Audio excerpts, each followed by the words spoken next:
ये चमन यूं ही रहेगा और हजारों जानवर, ये चमन यूं ही रहेगा और हजारों जानवर अपनी मुबारक हो। आज संविधान दिवस है और अभी एक दो दिन पहले संभल की हजारों साल पुरानी मस्जिद को शहीद करने की तैयारी में वहां पर 5 हमारे गयूर मुसलमान लड़कों को कत्ल कर दिया गया पुलिस द्वारा। मुबारक हो मुसलमानों के लिए संविधान दिवस है। अभी कुछ दिन लोगों पे उल्टी सीधी दिफाएं लगाकर उनको जेलों में ठूसा गया। मुबारक हो संविधान दिवस है।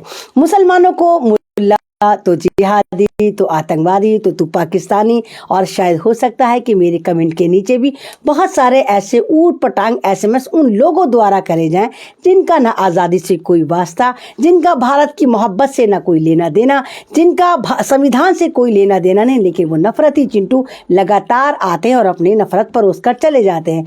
मुबारक हो संविधान दिवस है। और इसी संविधान दिवस में कुछ दिन पहले ही संगीत सोम नाम का एक आदमी, बीजेपी का एक नेता जो है, मुसलमानों के मौलाना को मारने की काटने की बात कर रहा है, गवार बता रहा है, कह रहा है मुझे वक्त हो मैं उसको सुधार दूंगा। हालांकि संगीत का मतलब होता है मधुर।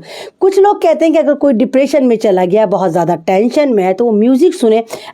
बल्कि मेडिसिन लाइन में म्यूज़िक थेरेपी भी होती है कि आप म्यूज़िक सुनिए, आप जो है आपका मूड फ्रेश हो जाएगा। आप म्यूज़िक सुनिए, आपकी टेंशनें दूर हो जाएंगी। आप म्यूज़िक सुनिए, आप तमाम परेशानियों से बाहर निकल कर आ जाएंगे। लेकिन ये एक ऐसा गुफा का प्राणी है जो अपना आपको भारतीय जनता पार्टी का कहता है संगीत सोम, ये मारने की बात करता है। न मालूम इस जाहिल झपट्टे का नाम संगीत किसने रखा।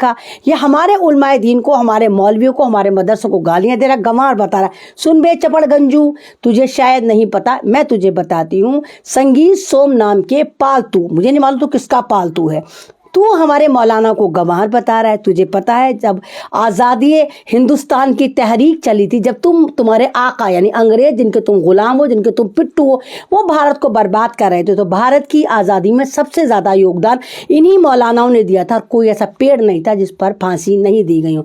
और ये आज मौलानाओं की बात कर रहा है। तेरी औकात है कि तू मौलानाओं का नाम भी ले। तुझे पता है कि भारत किसको कहते हैं? आपको पता है कि संगीत सोम जो है बीफ का बहुत बड़ा एक्सपोर्टर है।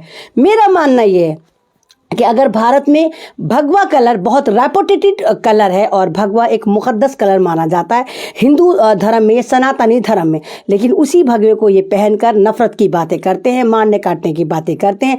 ये लोग कहते हैं कि हम हिंदू राष्ट्र बनाएंगे। तो आप ही बताइए, क्या हिंदू राष्ट्र का मतलब है कि आप दलितों का कत्ले आम मचाएं? क्या हिंदू राष्ट्र का मतलब है, आप देखिए मणिपुर को, देखिए कि मणिपुर किस तरह जल रहा है, झुलस रहा है, वहाँ पर किस तरह तबाहियाँ मची हुई। और तो और जिसको ये माँ कहते हैं, औरत जिसको माँ कहते हैं, माँ के बातिन से पैदा, उन्हीं औरतों को लगातार ये गैंग रेप करके मार रहे हैं, उनके साथ जुल्म कर रहे हैं। मणिपुर में 2 दिन पहले एक वाकया ऐसा निकल कर आया है कि एक ईसाई लड़की जिसको ये पकड़ते हैं, पहले उसका गैंग रेप करते हैं, उसके बाद उसकी बॉडी में जब वो जिंदा होती कीले ठोक देते हैं और फिर उसको जिंदा जलाकर भाग निकलते हैं। मणिपुर तो पाकिस्तान का हिस्सा नहीं, मणिपुर मेरे भारत का अटूट हिस्सा है। मणिपुर की ये बात नहीं करते। इजराइल पहुंच जाते हैं सारे चपड़गंजो, इजराइल तो इजराइल तो इजराइल। तो ये सारे वो लोग हैं जिनका भारत से कोई लेना देना नहीं है, अपनी माँ की बिल्कुल बात करने को तैयार नहीं है और भारत की नफरत, भारत की एकता पे ये सेंध लगाते फिरते हैं।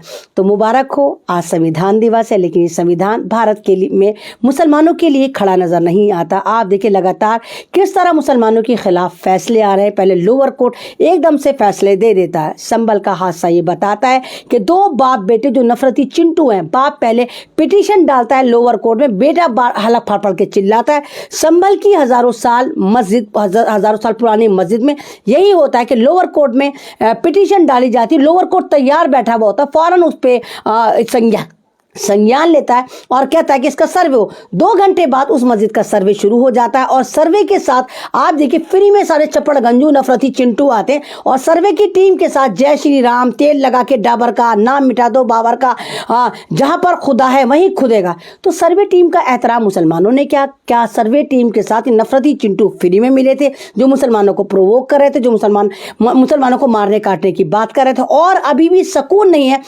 दोबारा सर्वे फिर दे दिया गया कि सर्वे में कुछ मिला नहीं, दोबारा फिर कह दिया गया कि दोबारा फिर सर्वे हुए, अब ये सुकून से नहीं बैठे, दोबारा फिर मार काट करना चाहते हैं। मुबारक हो, आज संविधान दिवस है, लेकिन मैं ये नहीं समझ पा रही हूँ कि इस मुबारकबाद को आप तक कैसे पहुँचाऊँ, क्योंकि मुझे तो नहीं लगता, ना मेरी कम्युनिटी को लगता है कि संविधान हमारे लिए, हमें तो नहीं लगता कि संविधान में मुसलमानों के लिए कोई जगह है, हमें तो नहीं लगता कि संविधान हमारे लिए बाकी भी है या अदालतें हमारे लिए बाकी भी है, क्योंकि खुदा गवाह 75 साल से हिंदुस्तान का मुसलमान लगातार पिट रहा है और इन 75 सालों में 85,000 से ज़्यादा दंगे हुए, जहाँ पर हज़ारों नहीं लाखों की तादाद में मुसलमानों को काटा गया।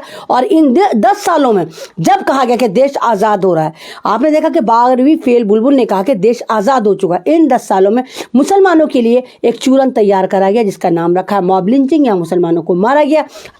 और इन 10 सालों में हमारे लिए अदालतें चोरी हो गई, हमारी तमाम तंजीमें चोरी हो गई, हमारे लिए सरकार चोरी हो गई, मुसलमानों के लिए अपोजिशन भी चोरी हुई। मुबारक है संविधान दिवस, और इस संविधान दिवस में हम लोग मुसलमान से माइनॉरिटी बन गए, यानी कोई भी पार्टी, कोई भी अपोजिशन पार्टी हमें मुसलमान कहते हुए डरती है। हमारे लिए अगर बहुत तीर मार के ट्यूट भी होता है तो हमें लिखा जाता है कि अल्पसंख्यकों के साथ ही हुआ, दूसरे ग्रुप के साथ ही हुआ, दो गुटों में झगड़ा हो गया, यानी कि मुसलमान लिखते हुए इनकी मौतें आते हैं, क्योंकि अगर ये मुसलमान लिखेंगे तो दुनिया देखेगी कि भारत में मुसलमानों पर कितना जुल्म हो रहा है। तो मुबारक हो, आज संविधान दिवस है, लेकिन मुझे नहीं लगता कि हम किस लिहाज से, किस मुंह से मुबारकबाद है, क्योंकि हमारे लिए संविधान चोरी हो चुका है। लेकिन हमें पता है कि हमारा संविधान, हमारा इंसाफ हमारा खुदा करेगा, और खुदा सब देख रहा है। हर काली रात के बाद रोशन सुबह आती है, और हमें उम्मीद है कि हमारे लिए भी वो रोशन सुबह बहुत जल्दी आएगी। शुक्रिया।